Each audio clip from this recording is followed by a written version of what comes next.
ഇന്ന് നമ്മളെ അത്ഭുതപ്പെടുത്തിയൊരു വാർത്തയായിരുന്നു ഇന്നലെ കേട്ടത്. 56 കൊല്ലം മുമ്പ് കാണാതെ പോയ ഒരു വിമാനാപകടത്തിൽ നിന്ന് ഒരു മൃതശരീരം, ഒന്നല്ല 4 മൃതശരീരങ്ങൾ ഇന്നലെ കണ്ടെത്തി. 56 കൊല്ലം മുമ്പ് സംഭവിച്ച ഒരു കാര്യമാണ് ഇപ്പം കണ്ടെത്തുന്നത്. അപ്പം 1968 ഈ സംഭവം നടക്കുന്നത്. ഫെബ്രുവരി 7 ചണ്ഡീഗഡിൽ നിന്ന് ലഡാക്കിലേക്ക് ഒരു വിമാനം പുറപ്പെടുന്നു. 104 യാത്രക്കാരുമായിട്ട്, ചിലത് പക്ഷേ 108 എന്ന് കാണുന്നു. 104 യാത്രക്കാരുമായിട്ടാണ് ഈ വിമാനം പുറപ്പെടുന്നത്. അതിൽ നമ്മുടെ 22 വയസ്സ് മാത്രം പ്രായമുള്ള തോമസ് ചെറിയാനും ഉണ്ടായിരുന്നു. കൂടാതെ വേറെ മലയാളികളുടെ പേര് പറയുന്നുണ്ട്. Kottayam Ithithanam Kappapparambil KK Rajappan, army service കോറിലെ ശിപായിയായിരുന്ന S ഭാസ്കരൻപിള്ള, മെഡിക്കൽ കോറിൻ്റെ ഭാഗമായിരുന്ന PF ജോസഫ്, BM തോമസ്, ക്രാഫ്റ്റ്മാനായിരുന്ന KP പണിക്കർ എന്നീ മലയാളികളിൽ ഈ കൂട്ടത്തിലുണ്ടായിരുന്നു എന്ന് പറയപ്പെട്ടു. ഏതായാലും ഇത് ഹിമാചലിലേക്ക് പറക്കുന്നു.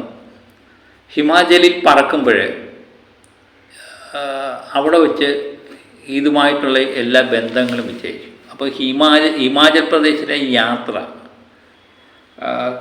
കാലാവസ്ഥ ഹിമാചലിൽ പ്രവേശിക്കുമ്പം തന്നെ കാലാവസ്ഥ മോശമായതുകൊണ്ട് വിമാനം തിരിച്ചു പറക്കുകയാണെന്നുള്ളത് കൺട്രോൾ റൂമിൽ അറിയിപ്പ് വരുന്നു. അതിനുശേഷം യാതൊരു വിവരമില്ല.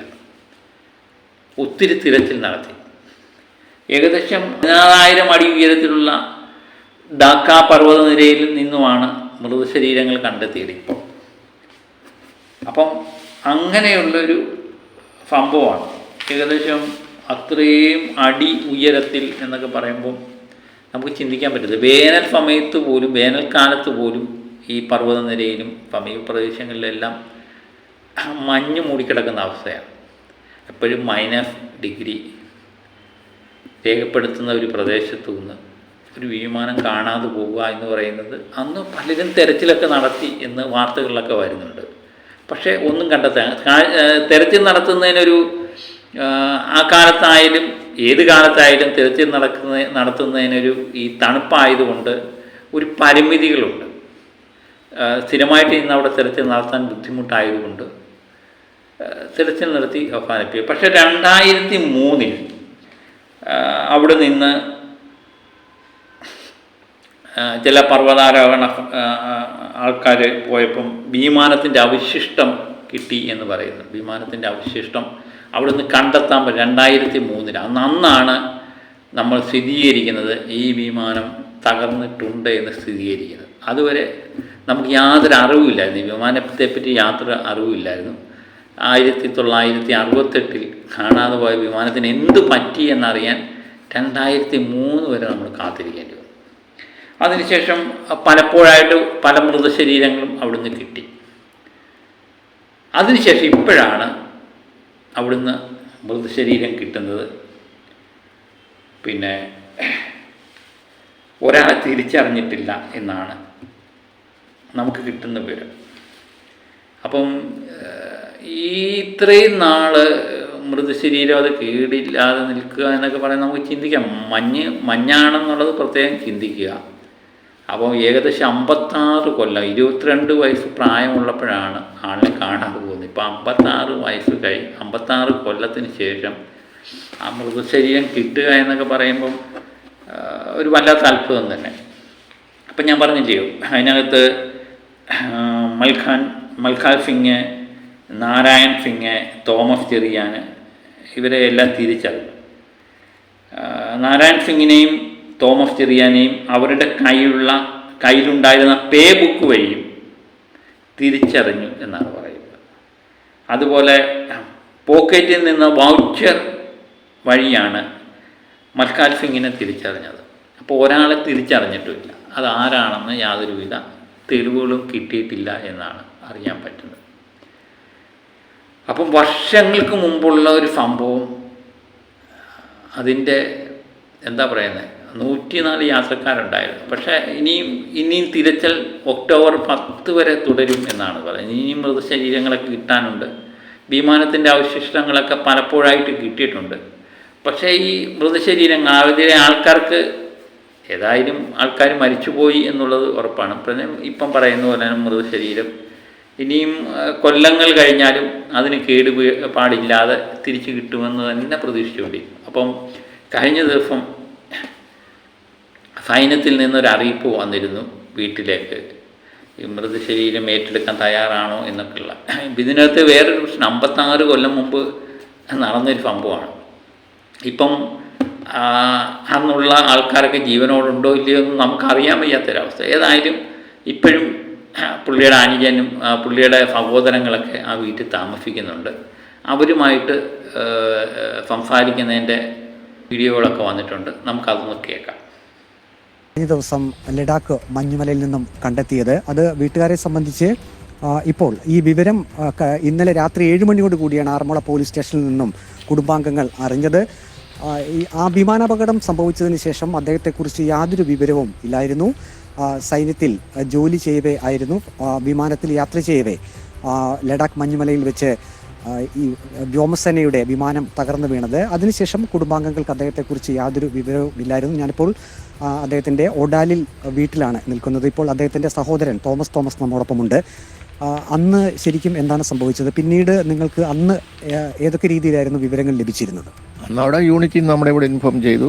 ഇവിടെ ഫാദറും മദറും ഒക്കെ ഉണ്ടായിരുന്നു. അങ്ങനെ അത് കഴിഞ്ഞ് ഇങ്ങനെ മരണപ്പെട്ടെന്ന് ഇതുവരെ തീർച്ചപ്പെടുത്തിയിട്ടില്ല. അതായത് അന്ന് 68-ൽ വിമാനാപകടം സംഭവിച്ചു, പിന്നീട് അദ്ദേഹത്തെക്കുറിച്ചൊരു വിവരവുമില്ല. സൈന്യത്തിൽ നിന്നും അങ്ങനെയാണ് വിവരം ലഭിച്ചത്. ഇൻഫർമേഷൻ വന്നുകൊണ്ടിരുന്നു.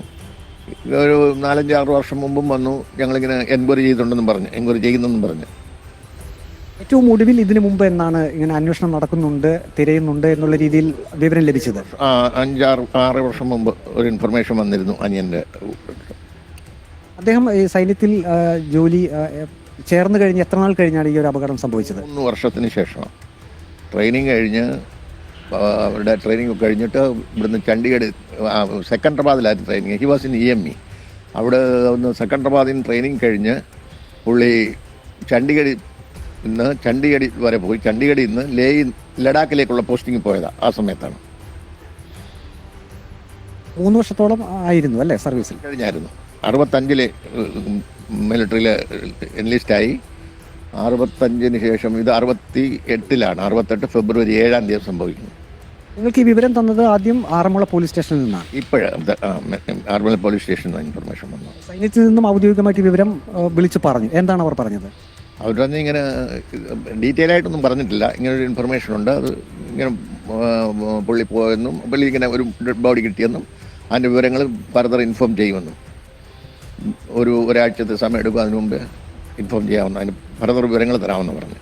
ഇപ്പോൾ ഈ ഭൗതിക ശരീരം ഇങ്ങോട്ടേക്ക് എത്തിക്കുന്നതിനുള്ള നടപടിക്രമങ്ങൾ എങ്ങനെയാണ്? അത് അന്വേഷിച്ചോ സൈന്യവുമായിട്ട്? അത് അവർ ഇൻഫോം ചെയ്യാമെന്നാണ് പറഞ്ഞിരിക്കുന്നത്. കാര്യങ്ങൾ ഏതായാലും വീട്ടിലെല്ലാവരും കാത്തിരിക്കുന്നു. അപ്പം 22 വയസ്സ് മുമ്പ് 22 വയസ്സുള്ളപ്പം കാണാതെ പോയ തോമസ് ചെറിയാൻ്റെ മൃതശരീരം കിട്ടിയിരിക്കുന്നു. അപ്പം വീട്ടുകാരും എന്താണ് പറയേണ്ടതെന്ന് അറിയാൻ വയ്യ. അതായത് തുടർച്ചയായിട്ട് അവർ അതിനകത്ത് തന്നെ പറയുന്നുണ്ട്, തുടർച്ചയായിട്ട് പിന്നെ വാർത്തകളൊക്കെ വരുന്നുണ്ടായിരുന്നു. അവർക്ക് അറിയിപ്പ് കിട്ടുന്നുണ്ടായിരുന്നു, ഇങ്ങനെ തിരച്ചിൽ നടക്കുന്നുണ്ട്, അത് തുറന്നു വരുന്നുണ്ടെന്ന് 6 കൊല്ലം മുമ്പും അവർക്ക് അറിയിപ്പ് കിട്ടിയതായിട്ട് പറയുന്നുണ്ട്. ഏതായാലും സൈനികരെ നഷ്ടപ്പെട്ടു കഴിഞ്ഞാൽ ഏത് സമയത്തും തിരച്ചിൽ നടത്തിയത് കണ്ടെത്തുക എന്നുള്ളത് ഒരു ദൗത്യം തന്നെയാണ് സൈനിക നേതൃത്വം സ്വീകരിച്ചേക്കുന്ന നിലപാട് അല്ലേ. അപ്പം നമ്മുടെ എന്താ പറയുന്നത്, ഈ സൈനികരെ നഷ്ടപ്പെട്ടു പോകുമ്പം മാനസികമായിട്ട് എല്ലാവർക്കും നമ്മുടെ രാജ്യത്തിന് വേണ്ടി ഇത്ര മഞ്ഞെന്നോ മഴയെന്നോ വെയിലെന്നോ ഇല്ലാതെ രാജ്യത്തിൻ്റെ എന്താ പറയുക പരമാധികാരം സംരക്ഷിക്കാൻ വേണ്ടി അവർ നടത്തുന്ന ത്യാഗങ്ങൾ ഒരു കാരണവശാലും നമുക്ക് മറക്കാൻ പറ്റത്തില്ല. പട്ടാളക്കാരുടെ പ്രത്യേകത മമതയും ഇഷ്ടവും നമുക്ക് തോന്നുന്ന ഒരു കാര്യമാണ്. ജമ്മുവിലായാലും മഞ്ഞുമലയിലാണ് അവർ. നമ്മളെല്ലാവരും വളരെ സുഖമായിട്ട് കിടന്നുറങ്ങുമ്പോൾ അവരുടെ ത്യാഗത്തിൻ്റെ ഫലമല്ലേ. അപ്പം ഒരു പട്ടാളക്കാരനെ വർഷങ്ങൾക്ക് ശേഷം കിട്ടിയെന്നറിയുമ്പോൾ നമുക്കൊരു പ്രത്യേക സന്തോഷമാണ്. അപ്പം ഇനിയുള്ള മൃതശരീരങ്ങളും ഇതുപോലെ വരും കൊല്ലങ്ങളിൽ കണ്ടെത്തും എന്ന് തന്നെ നമുക്ക് പ്രതീക്ഷിക്കാം. കാരണം ഒക്ടോബർ 10 വരെ ഇതുപോലെ തിരച്ചിൽ തുടരുന്നുണ്ട് എന്നാണ് ഇപ്പോൾ അറിയാൻ പറ്റുന്നത്. അപ്പോൾ ബാക്കിയുള്ളതും കൂടെ കണ്ടെത്തും എന്നുള്ളതാണ്. കണ്ടെത്തട്ടെ എത്രയും പെട്ടെന്ന് അല്ലേ. അപ്പം മറ്റൊരു വിശേഷവുമായി വീണ്ടും എത്താം. Okay, by.